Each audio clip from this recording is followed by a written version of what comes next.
ప్రతి మానవుడు కూడా పూర్ణాయుష్ అంటే 87 సంవత్సరాలు బతకాలి. వాళ్ళు శాస్త్రజ్ఞాలు చూస్తారు. అటువంటి వాళ్ళు భగవంతుతో సమానం అనమాట. వాళ్ళకి దేవుడితో పని లేదు, గుడిగాతో పని లేదు. వాళ్ళకి దండం పెట్టి మనం పుణ్యం అనమాట. కాబట్టి మనకి భగవంతుడు వరం ఏంటి అంటే ఈ 27 సాధిస్తే మనం పూర్ణాయుష్లో అవుతాం. అందరూ కూడా సర్పదోషం, కాలదోషం, అభివృద్ధి దోషం, జలగండ, వాయుగండ, సర్పగండ, ఈ గండాలు తీసేసేవాడు ఈశ్వరుడు, ఇచ్చేవాడు ఈశ్వరుడే. మనిషి పుట్టుకు వచ్చినప్పుడు కూడా విభూతి పెట్టుకుంటాం మనం, పోయేటప్పుడు తీసుకెళ్ళి విభూతినే. మధ్యలో అలంకారంగా సింధూరము, కుంకము, గంధము, చదివేది మధ్యలో వచ్చి మధ్యలో పోతుంది అనమాట. ఈశ్వరుడు ఇచ్చేది విభూతి, తీసుకెళ్ళేది కూడా విభూతినే మనం. కాబట్టి ప్రకృతిలో ఇచ్చినటువంటి సంపద అపమృత్యు గండాలు.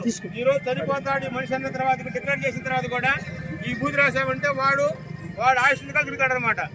త్రయంబక ప్రజామహే సుగంధి పుష్టివర్ధనం ఉర్వారుక వివబంధనాన్ మృత్యోర్ముక్షయమామృతాత్. మృత్యుగండాలకి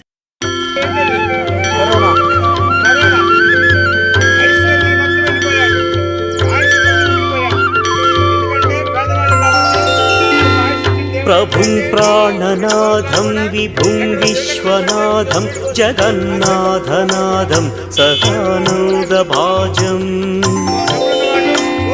భవద్భవ్యభూతేశ్వరం భూతనాథం శివం శంకరం శంభుమీశానమీడే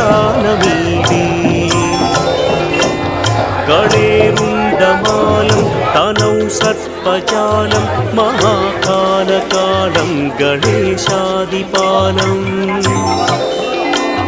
జటాజూట గంగోత్తరం దైర్విశిష్యం శివం శంకరం శంభుమీశానమీడే